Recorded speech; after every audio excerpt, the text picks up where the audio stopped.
وخلفائے ساداتنا ابی بکر صدیق الاکبر وعمر الفاروق الاعظم وعثمان ذی النورین واسد اللہ الغالب علی المرتضی وابنہ الامام حسن المجتبی وصبتہ الامام حسین الشہید دافع الکرب والبلاء وأمهما سيدة النساء فاطمة الزهراء وابنه عبد القادر سيدنا غوث الورى وسراج أمة أبي حنيفة إمام أئمة الهدى وإمام أهل سنته مجدد الأعظم لدينه وشريعته سيدنا أحمد رضا وابن الشيخ المفتي الأعظم مصطفى رضا وابنه سيدي وسندي وذكري الشيخ المفتي اختر رضا وجميع أهل السنة وجماعتي دائما أبدا أبدا. أما بعد فأعوذ بالله من الشيطان الرجيم بسم الله الرحمن الرحيم يا أيها الذين آمنوا اتقوا الله وقولوا قولا سديدا صدق الله مولانا العظيم. درود شریف پڑھیں اللهم صل على سيدنا مولانا محمد معدن الجود والكرم وآلہ وصحبہ وبارک وسلم. ہم اور آپ ہمارے جناب جمیل خان بھائی کی صاحبزادی کی ہونے والی شادی خانہ آبادی کے موقع پر اللہ اس کے رسول کے ذکر کے لیے جمع ہوئے.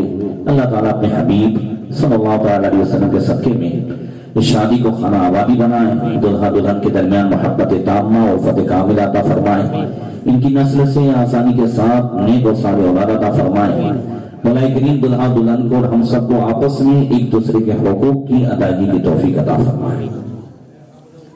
سلطان الہند عطا رسول حضرت خواجہ غریب نواز رحمت اللہ تعالی علیہ فرماتے ہیں ایک مجلس میں کہ الصحبت تؤثر, صحبت اثر رکھتی ہے.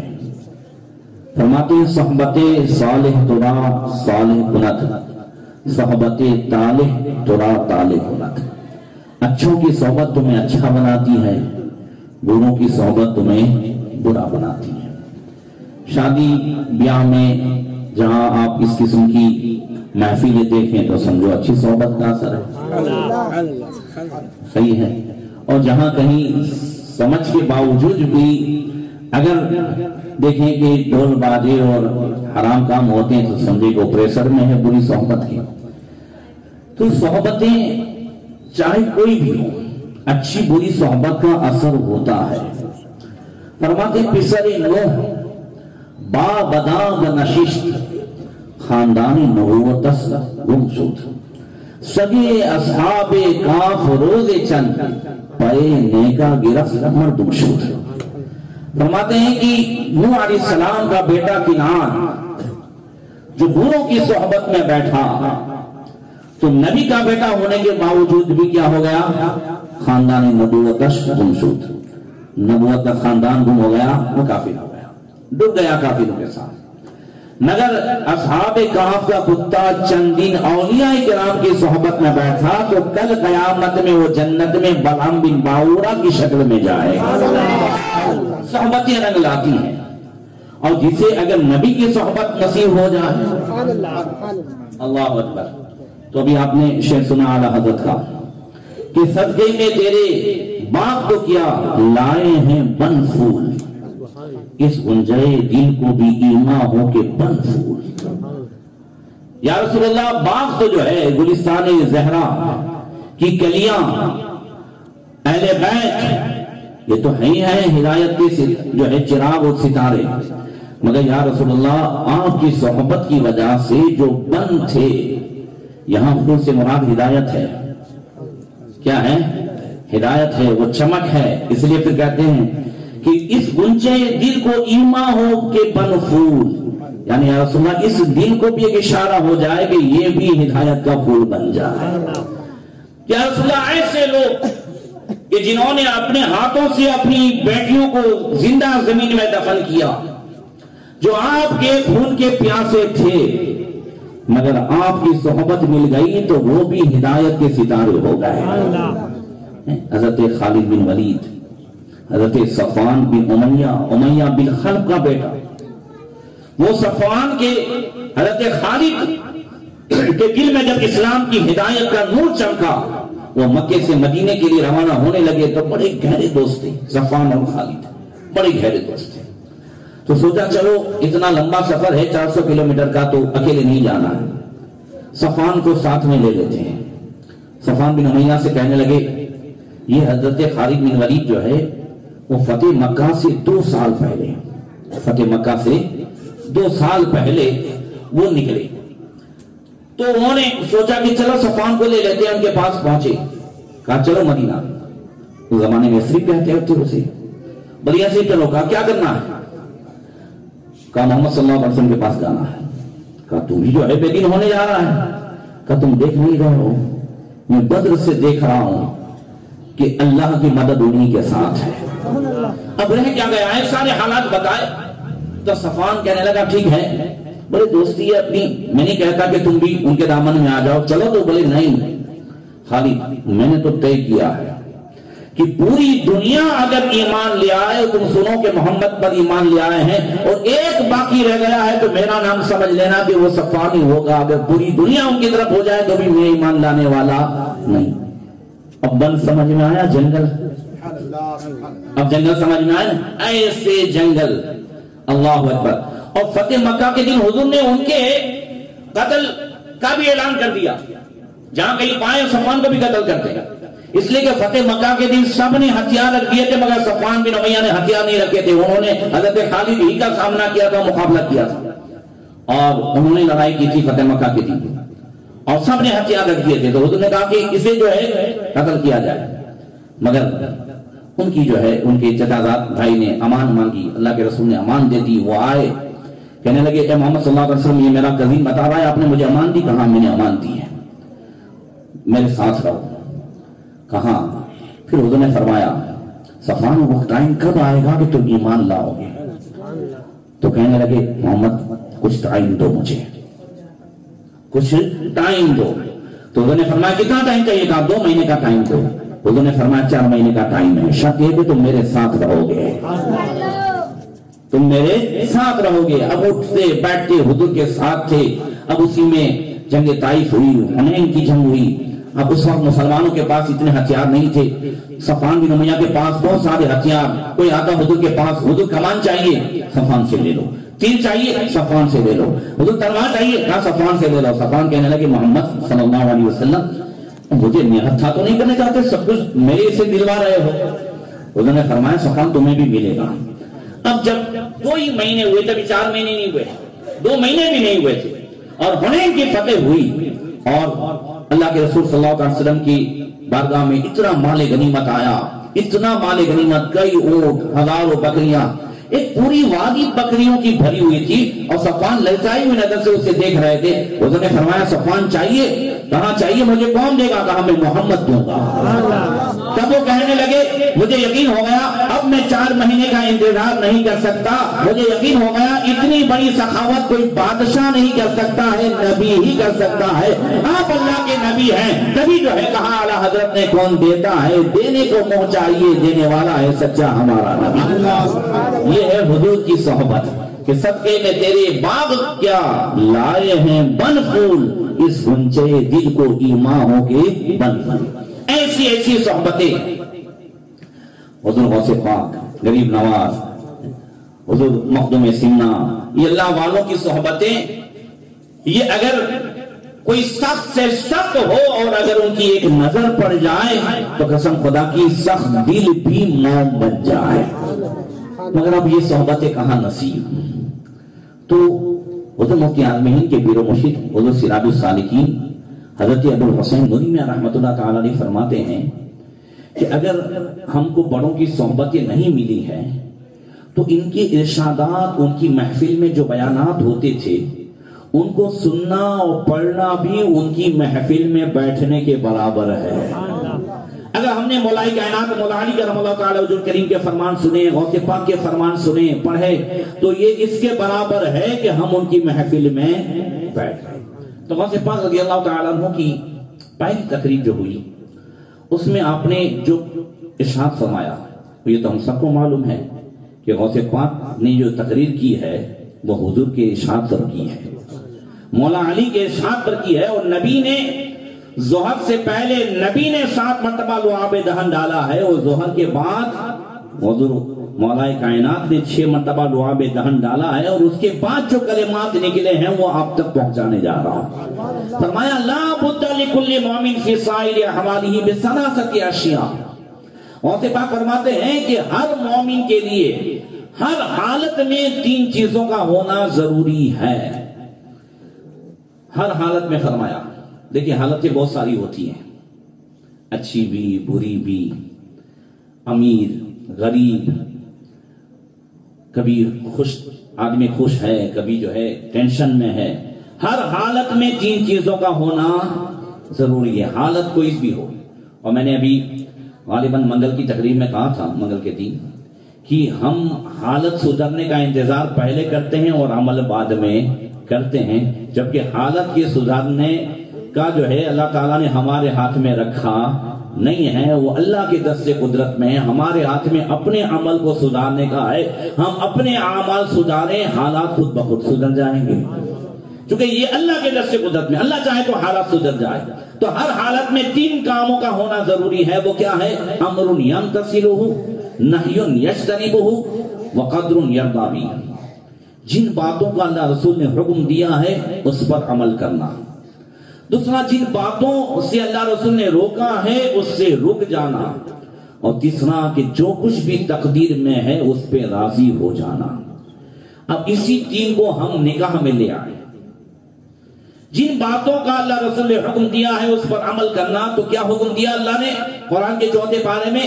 فَانْكِحُوا مَا طَابَ لَكُم مِّنَ النِّسَاءِ، جو عورتیں تمہیں اچھی لگے ان سے نکاح کرو. جو عورتیں تمہیں اچھی لگے ان سے نکاح کرو. یہ حکم ہے. یہ کیا ہے؟ حکم ہے کہ نکاح کرو جو عورتیں تمہیں اچھی لگے. کون سی اچھی لگے وغیرہ بتاتا ہوں، مگر آگے کی آیت نہیں پڑھتا ہوں. مولانا شاہ رخ صاحب سمجھتے ہیں. آگے ہے مسنا ثلاث اور رباع. وہ اپنی اتنی ہمت نہیں ہے، نہیں سمجھے. ہاں 2 3 4 ابھی ایک میں جب اپنے ٹیڑے ہو جاتے ہیں. 2 3 4 یہ ہاں مسلمانوں کو جو ہے بدنام کیے ہوئے 4 4 یہ وہ. کون ایسا جو ہے بہادر ہے، وہ بھی یہاں ہندوستان میں، وہ بھی ایسی مہنگائی میں. یہ جیب میں کچھ رہنے دیتا نہیں ہے. ہم ایک کا پورا نہیں کر سکتے، 4 کہاں سے کریں گے؟ صحیح ہے نا؟ ہاں میں آپ کو یہ لطیفہ نہیں سناتا ہوں، میرے ساتھ حقیقت ہوئی ہے وہ سناتا ہوں.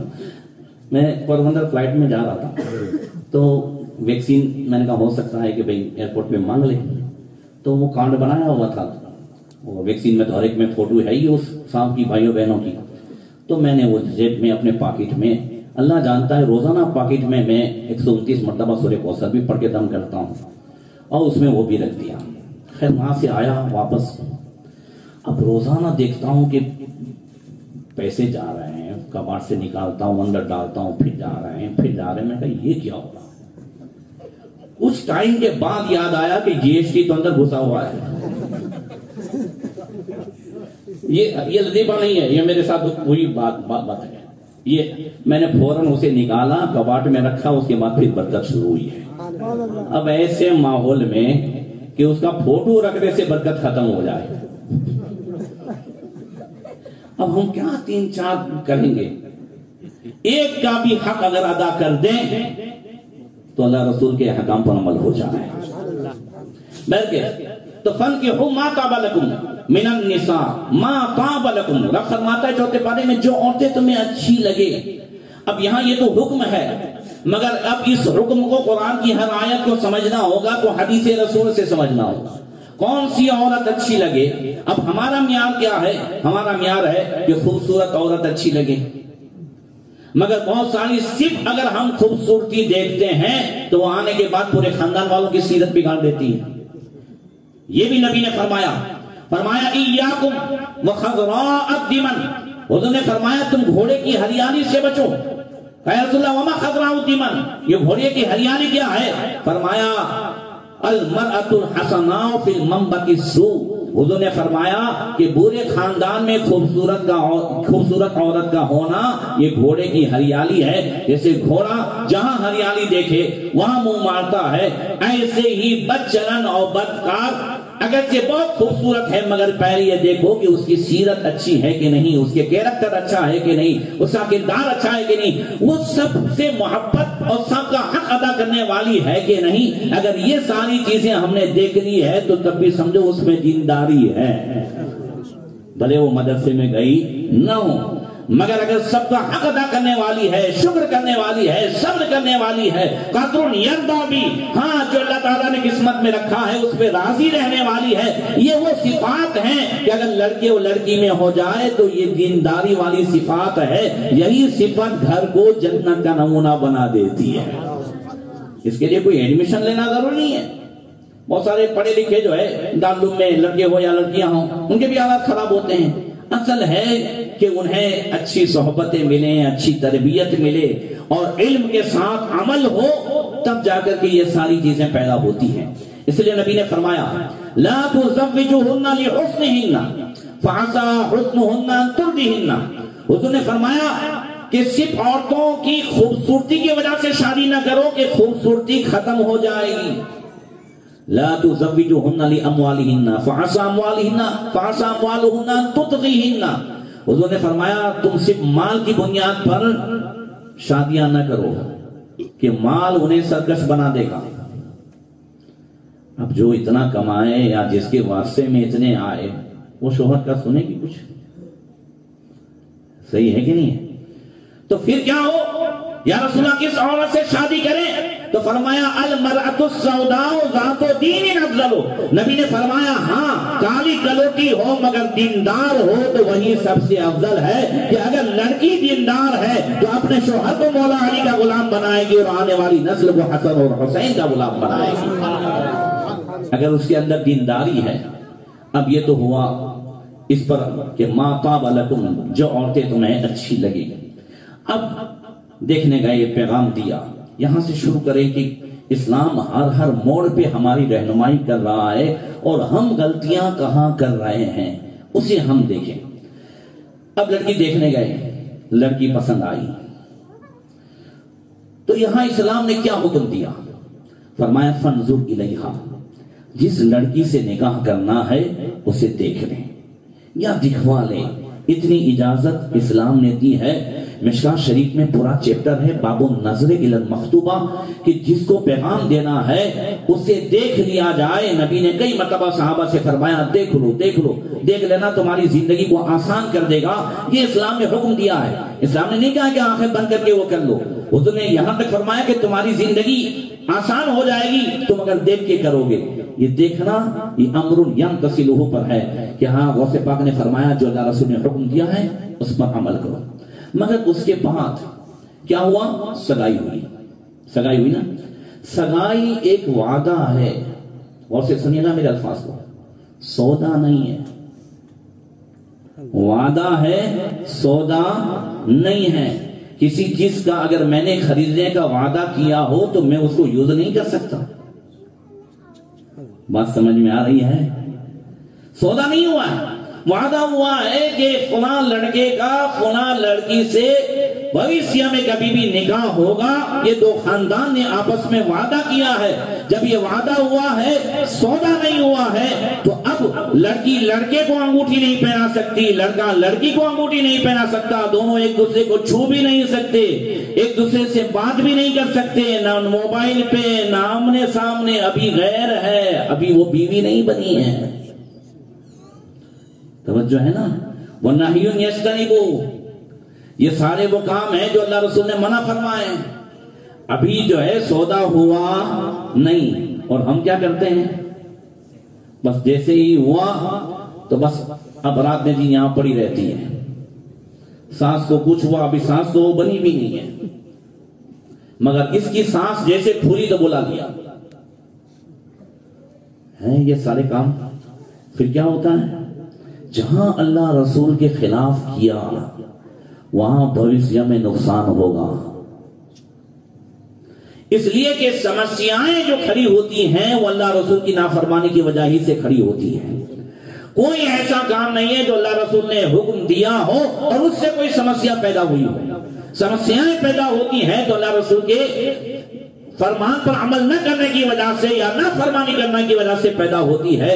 اور بہت ساری ایسی برائیاں ہیں ہمارے سماج کے اندر، سگائی سے لے کر کے شادی تک اور شادی کے بعد، کہ پھر اب اس برائیوں کو اگر ہم بیان نہ کریں نہ سمجھیں تو لوگ انہیں اپنا حق سمجھتے ہیں، فیشن سمجھتے ہیں۔ لڑکی کہتی ہے کہ میں انگوٹھی پہناؤں یہ میرا حق ہے، کیونکہ اس نے ساری سہیلیوں کو یہی دیکھا.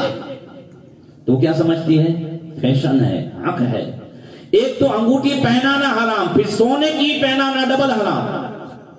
مردوں کے لیے دنیا میں سونا پہننا ایسا ہے جیسا کہ جہنم کا انگارہ اپنے ہاتھ میں پہننا. اللہ اکبر. یہ ترمذی شریف کی مشکاۃ شریف کی حدیث ہے. حضرت انس رضی اللہ تعالیٰ عنہ کہتے ہیں کہ ان رسول اللہ صلی اللہ تعالیٰ علیہ وسلم را خاتما من ذهب فی ید رجل فنزعه فطرحه. حضور نے ایک صحابی کے ہاتھ میں سونے کی انگوٹھی دیکھی تو حضور نے اتار کر کے پھینک دی اور فرمایا ایعمد احدکم من جمرۃ من النار فیجعلها فی یدی. کیا تم میں کا کوئی چاہتا ہے کہ سونے کی انگوٹھی پہن کر کے اپنے ہاتھ میں جہنم کا انگارہ پہنے کل قیامت کے دن؟ اب حضور پھینک کے چلے گئے. قیل بعد ما ذهب رسول اللہ صلی اللہ علیہ وسلم خذ خاتمک وانتفض. جب حضور چلے گئے تو لوگوں نے اس آدمی سے کہا، اس صحابی سے کہا کہ اٹھا لو، سونے کی ہے، اسے فائدہ اٹھا لینا، گھر میں دے دینا. اس صحابی کا ایمان دیکھیں، کہتے ہیں واللہ لا خذ ابدا ما طرح رسول اللہ صلی اللہ علیہ وسلم. جس کو اللہ کے رسول نے پھینکا ہے میں قیامت تک اسے اٹھا نہیں سکتا. یہ ہے صحابہ کا ایمان. آج ہم سونے کا تو سونے کا، ہم آج مولانا کے کہنے پر جو ہے وہ پیتل کا کڑا بھی نکالتے نہیں. صحیح ہے، وہ بھی تو نائب رسول ہے نا. کیا ہے؟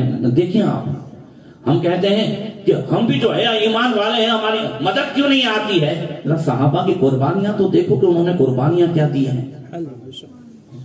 نبی نے جو فرما دیا، نبی کو جو پسند ہے وہی ہر صحابی و صحابیات کو پسند ہے، چاہے اس میں کتنا بھی نقصان ہو جائے. اور ہم تو ایک کڑے کا بھی نقصان برداشت نہیں کرتے. اور اس میں کہہ دیتے ہیں میرا داتا کا ہے، فنا کا ہے، فنا کا ہے.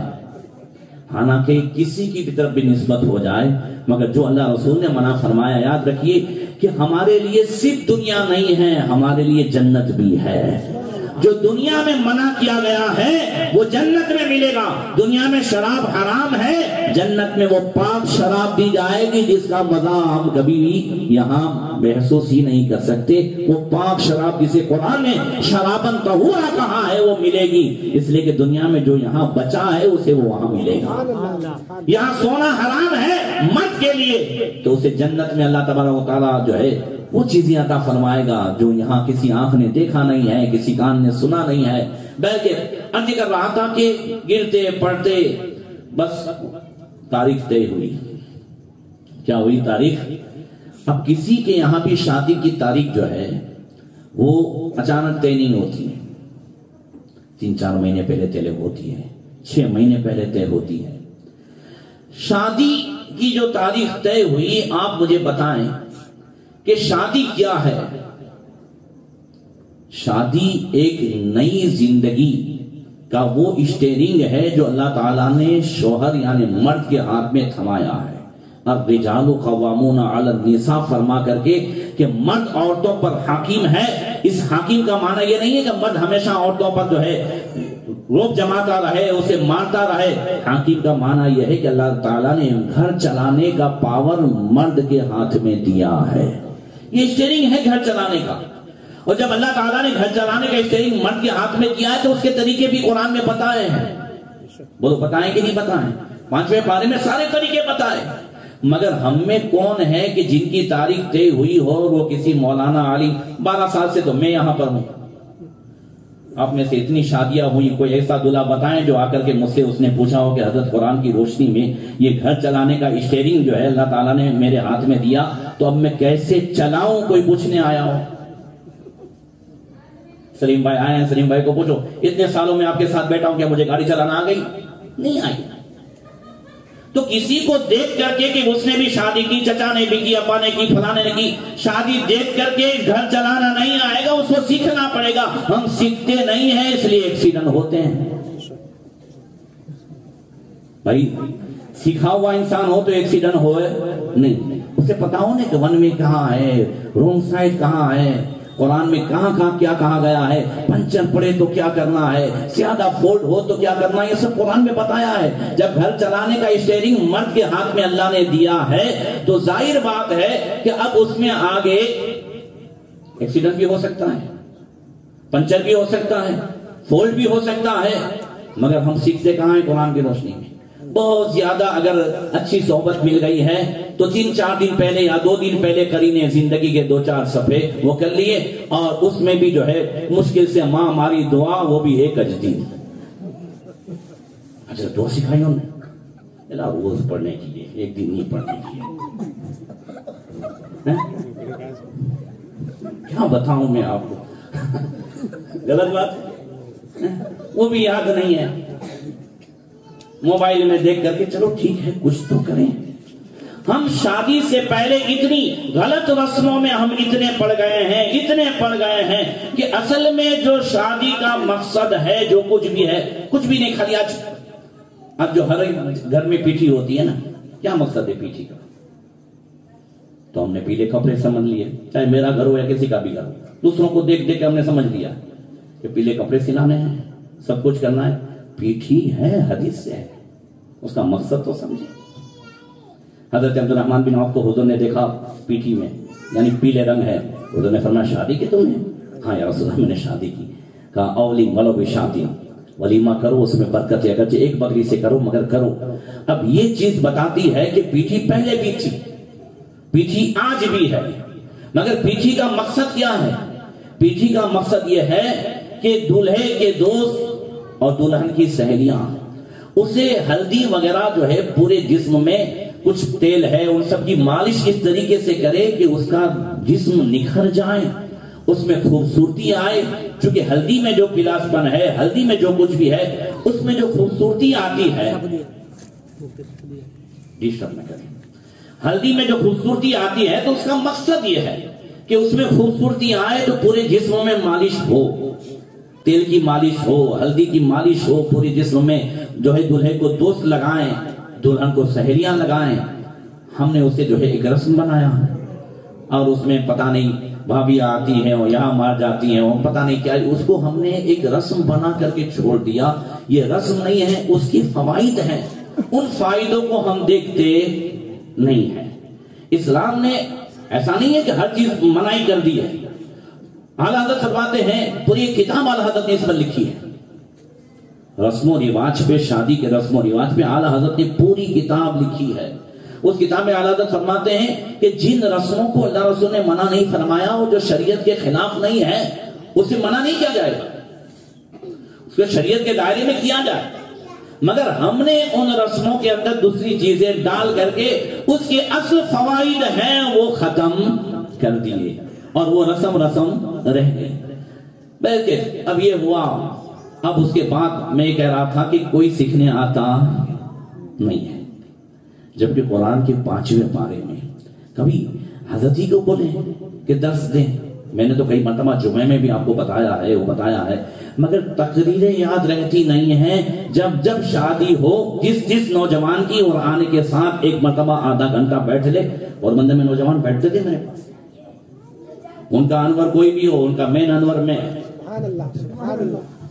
سمجھ رہے ہیں، اس کا مین انور جو ہے قرآن و حدیث کی روشنی میں، اور نوجوان کہتے بھی تھے، بولے ایک آدمی جیسے سبق سمجھاتا ہے ویسے آپ سمجھاتے ہیں۔ تو نوجوان قریب ہوں، سیکھیں۔ قسم خدا کی میں بڑی بات نہیں کرتا، اگر نوجوان اس کو سیکھنا شروع کر دے، انشاءاللہ تعالیٰ دعویٰ نہیں کرتا، مگر اللہ کی ذات پہ بھروسہ ہے، قرآن پہ بھروسہ ہے کہ رتن پور میں طلاق بہت کم ہو جائے گی، گھر میں مار پچھاڑ دھم پچھاڑ بھی کم ہو جائے اگر ہم جو ہے قرآن و حدیث کو سیکھنا شروع کر دیں۔ اس لیے کہ اللہ کا احسان ہے کہ ہمارے نبی سنیاسی نہیں ہے، ہمارے نبی نے بھی شادی فرمائی ہے، ہمارے نبی نے بھی بچوں کی پرورش فرمائی ہے۔ یہ اس لیے ہے تاکہ ہمیں شادی کا بھی طریقہ آ جائے اور بچوں کے پالنے کا بھی طریقہ آ جائے۔ رب نے کیوں فرمایا قرآن میں 2 جگہ، لَقَدْ كَانَ لَكُمْ فِي رَسُولِ اللَّهِ أُسْوَةٌ حَسَنَةٌ، کہ تمہارے لیے میرے نبی کی زندگی بہترین نمونہ عمل ہے اگر تم اس پر عمل کریں۔ اور اب ہوتے ہوتے ہوا صاحب، تو سب سے پہلے تو فکر ہم کو واڑی کی رہتی ہے، یہ کرنے کی رہتی ہے، چلو یہ بھی ٹھیک ہے، اس کو کوئی شریعت منع نہیں کرتی ہے، مگر اس کے بعد جو ہے اب ڈی جے باجے کو سمجھ لو، بار بار سمجھا چکا ہوں، خاص کر کے نوجوان جن کی شادی ہونی ہے، آئندہ ہوگی، وہ سمجھ لیں کہ یہ ان کی زندگی سے کھلواڑ ہے. اللہ نے ہر لفظ میں تاثیر رکھی ہے، ہر چیز میں تاثیر رکھی ہے. بولو رکھی ہے کہ نہیں رکھی ہے؟ اچھے الفاظ میں اچھی تاثیر ہے، برے الفاظ میں بری تاثیر ہے. اور یہ نئی زندگی کا ادگھاٹن ہے. ابتدا اچھی ہوتی ہے تو انتہا اچھی ہوتی ہے. کوئی مکان اور دکان کے ادگھاٹن پہ ڈیجے بازی نہیں کرتا، ڈانڈیا راس نہیں کرتا. بولو کرتا ہے؟ نہیں. میں نے آپ کو سنایا تھا، پھر سن لیجئے، ایمان تازہ ہوگا. حضرت خواجہ ابو الحسن خقانی رحمۃ اللہ تعالی علیہ یہ درس دے رہے تھے فجر کی نماز کے بعد، تو فرما رہے تھے اے لوگو، اگر تم بیمار ہو، شفا چاہتے ہو تو اللہ کا ذکر کرو. اگر تم روزی میں برکت چاہتے ہو تو اللہ کو یاد کرو. اگر تم عہدہ چاہتے ہو تو اللہ کا ذکر کرو. اللہ کے ذکر کی برکت سے اللہ تمہیں عہدہ دے گا. اگر تم چاہتے ہو کہ تمہیں عزت ملے تو بھی اللہ کا ذکر کرو. اللہ کے ذکر کے صدقے میں اللہ تمہیں عزت عطا فرمائے گا. اگر دینوں دنیا کی بھلائیاں چاہتے ہو، آخرت کی بھلائی چاہتے ہو تو بھی اللہ کا ذکر کرو. ہر سمسیا کا حل اللہ کے ذکر میں ہے. اب بوری سینا بھی اس میں تھے، باہر نکلے تو کہنے لگے حکیم صاحب بات آپ کی سمجھ میں نہیں آئی. کہنے لگے حضرت آپ کی بات سمجھ میں نہیں آئی. حکیم صاحب کہنے لگے کہ ہر سمسیا کا حل ایک بات میں کیسے ہو سکتا ہے؟ اللہ کا ذکر. ہمارے پاس کوئی آتا ہے کہ پیٹ میں درد ہے تو ہم الگ دوائی دیتے ہیں، سر میں درد کی الگ دوائی دیتے ہیں، سینے میں درد کی الگ دوائی دیتے ہیں. ہر سمسیا اور ہر بیماری کا ایک علاج کیسے ہو سکتا ہے؟ مولی زندہ کو حضرت خواجہ ابو الحسن خقانی نے فرمایا او خرچے رانی، او گدھے تجھے کیا معلوم. اب وہ عراق کی سرزمین اور ٹھنڈی ایسی، مگر اس ٹھنڈی میں بھی اس کو پسینہ آ گیا. تو حضرت خواجہ ابو الحسن خقانی فرمایا حکیم صاحب پسینہ آ گیا؟ کہ حضور میرے جیسے عقل مند کو آپ نے بھرے مجمع میں گدھا کہہ دیا تو پسینہ نہیں آئے گا تو کیا آئے گا؟ فرمایا یہی تو سمجھانا چاہتا ہوں کہ جب لفظ گدھا میں یہ تاثیر ہے کہ ٹھنڈی میں پسینہ آ جائے تو میرے خدا کے نام میں کیسی تاثیر ہوگی؟ بات سمجھ میں آ رہی ہے؟ اب نکاح سے پہلے اگر ہم ڈی جے باجے اور اس میں جو کیسٹ بجائی جاتی ہے اور اس میں معاذ اللہ سرکار معاذ اللہ وہ دیوی دیوتاؤں سے مدد اور ان کا ذکر اور اس میں خوش ہو کر کے ہم جو پیسے دیتے ہیں، کیا اس کا برا اثر بعد کی زندگی میں نہیں پڑے گا؟ یا گھر میں جھگڑے نہیں ہوں گے؟ کیا نحوستیں نہیں ہوں گی؟ سارے معاملات ہوں گے کہ نہیں ہوں گے؟ ہر بری چیز میں بھی اللہ نے تاثیر رکھی ہے، اس کا برا اثر ہوگا جو ہم دیکھتے ہیں. اور ہر اچھے کام میں بھی، ہر اچھے الفاظ میں بھی. اب جن شادیوں میں اللہ رسول کے ذکر سے محفل سجائی جائے، وہاں سے شروعات کی جائے تو اللہ تعالیٰ خوب برکت عطا فرمائے گا. اس کو آپ خالی ایک سے سمجھ لو نا، بسم اللہ سے. میاں بیوی ملے تو کیا حکم ہے؟ بسم اللہ. اب اس سے جو بچہ پیدا ہوا ہے جتنی سانس سے وہ لے گا پیدا ہو کر کے ہر سانس پہ اللہ کے ذکر کا ثواب دیا جائے گا. خالی ایک سے سوچ لو بسم اللہ سے. اللہ اکبر. تو یہ ساری باتیں ہم دیکھیں اور پھر وہ گھر اچھا رہتا ہے جس میں ایک دوسرے کے حقوق کی ادائیگی ہوتی ہے. مرد میاں بیوی کے حق کو ادا کرے، بیوی مرد کے حق کو ادا کرے. ایک دوسرے کے حقوق کو ادا کرنا، اچھا سلوک کرنا، یہ اچھے نظریے پر موقوف ہے. نظر اچھی ہوگی تو سلوک اچھا ہوگا، اور نظر اچھی نہیں تو سلوک اچھا نہیں. دیکھتے نہیں ہو بلی کو، بچے کو بھی منہ میں دباتی ہے اور چوہے کو بھی منہ میں دباتی ہے. دونوں میں اس کی نظر الگ الگ ہوتی ہے. ہوتی ہے کہ نہیں ہوتی ہے؟ بولو. کیا جس انداز سے بچے کو منہ میں دباتی ہے اس پیار سے چوہے کو منہ میں دباتی ہے؟ نہیں. دونوں میں نظر الگ ہے اس کی. تو چوہے کو جس انداز سے دباتی ہے اس انداز سے بچے کو نہیں. تو اب ہر گھر میں یہی سلوک ہو کہ بیٹی کے ساتھ وہ سلوک جو بلی کا بچے کے ساتھ ہے، اور بہو کے ساتھ وہ سلوک جو بلی کا چوہے کے ساتھ ہے، تو کیا ہوگا؟ حق ادا ہوا. میں نے کہا نا نظر بدلنی پڑے گی. تو اب یہاں بھی جو بیٹی کے ساتھ سلوک ہے وہی بہو کے ساتھ نظر ہو، یہ بھی بیٹی ہو، یہ بھی بیٹی ہو، اور آنے والی بہو کی نظر بھی ساس نہیں ماں کی ہو جائے کہ یہ بھی میری ماں ہے۔ قسم خدا کی جب نظریہ بدلتا ہے تو سلوک کا طریقہ بدلتا ہے، اور سلوک کا جب طریقہ بدلتا ہے تو پھر وہ گھر جنت کا نمونہ ہو جاتا ہے۔ یہ آسان الفاظ میں سمجھا رہا ہوں، اور یاد رکھیں آپ نے کئی مرتبہ سنا ہے کہ خطبہ نکاح میں یہ جو تینوں آیتیں ہیں اس میں بار بار اللہ سے ڈرو، اللہ سے ڈرو کیوں کہا جاتا ہے؟ آپ میری منگل کی تقریر سن لیجئے گا کہ کل قیامت کے دن جو کچھ حساب ہوگا اس میں سب سے زیادہ سخت حساب کس کا ہوگا؟ وہی بندوں کے حق کی وجہ سے۔ یہ میاں بیوی کا حق، اس کا بھی حساب ہوگا، اس میں بھی ایک دوسرے نے جو کمی کی ہوگی، ساس بہو کے حقوق میں، ننن اور جو ہے بھابھی کے حقوق میں، یہ جتنے حقوق ہیں آپس کے، اس میں جو جس نے برائیاں کی ہوگی، جو جس نے جو ہے کبھی ساس نے اچھا کھانا نہیں دیا ہوگا، اور ساس نے کبھی ناانصافی کی ہوگی بیٹی اور بہو کے درمیان، تو یہ سارا معاملہ ہوگا۔ بہو نے اگر ساس کا ادب نہیں کیا ہوگا تو یہ بھی کل پوچھا جائے گا، سارے حقوق کا معاملہ ہوگا۔ آج 22 جمادی الاول ہے، سید الاولیاء سید احمد کبیر رفاعی رضی اللہ تعالی عنہ کا دن ہے۔ سید الاولیاء سید احمد کبیر رفاعی کا مقام اتنا اونچا ہے کہ غوث پاک رضی اللہ تعالیٰ عنہ سے جب کسی نے پوچھا، سید احمد کبیر رفاعی کا وصال غوث پاک کے بعد ہوا ہے، دونوں ایک زمانے کے بزرگ ہیں، اور دونوں کا گاؤں جو ہے بغداد اور ام عبیدہ جو ہے وہ 400 کلومیٹر کا تقریباً فاصلہ ہے۔ تو سید الاولیاء سید احمد کبیر رفاعی یہ پوری دنیا کے بڑے 4 کتب میں سے ایک ہیں، غوث پاک افتاب اربعہ میں سے، اور دوسرے سید احمد کبیر رفاعی، پھر حضرت سید احمد کبیر بدوی، اور پھر حضرت سید ابراہیم دسوقی، چاروں کتب کی بارگاہ میں حاضری ہو گئی ہے۔ تو سید احمد کبیر رفاعی کے تعلق سے غوث پاک سے پوچھا گیا تو غوث پاک رضی اللہ تعالیٰ عنہ نے فرمایا کہ سید احمد کبیر رفاعی کا ہر کام قرآن اور سنت کے مطابق ہے، اور ان کا دل اللہ سے لگا ہوا ہے، اور انہوں نے سب کچھ کھو کے سب کچھ پا لیا ہے۔ اتنی شہرت تھی ان کی۔ تو ایک صاحب نے سنا، وہ مالدار بھی تھے، بڑی عقیدت تھی انہیں سید احمد کبیر رفاعی، تو وہ ملنے کے لیے آئے۔ گھر میں گئے تو کیا دیکھا کہ بیوی لڑ رہی تھی، سید الاولیاء سید احمد کبیر رفاعی سے لڑ رہی تھی، بول رہی تھی، زبان درازی کر رہی تھی، ادھر ادھر کر رہی تھی۔ اور یہ وہ آدمی تھا کہ جس نے کئی مرتبہ سید الاولیاء سید احمد کبیر رفاعی کو خواب میں جنت میں دیکھا تھا، اس لیے ملاقات کے لیے آیا تھا کہ اتنی مرتبہ جنت میں دیکھا ہے تو یہ کون ہے اونچے مقام والا۔ اب یہاں آیا تو اب دیکھیں کہ حضرت چپ چاپ بیٹھے ہیں، وہ بیوی بول رہی ہے، زبان درازی کر رہی ہے، بڑا غصہ آیا۔ گاؤں کے جو دوسرے مریدین تھے اس کے پاس گئے، بولے کیا کرتے ہو یہاں رہتے ہوئے، ہمارے حضرت کو 2 ٹکے کی عورت ستائیں اور ہم برداشت کریں، کیوں جو ہے اس پہ راستہ نہیں کرتے ہو؟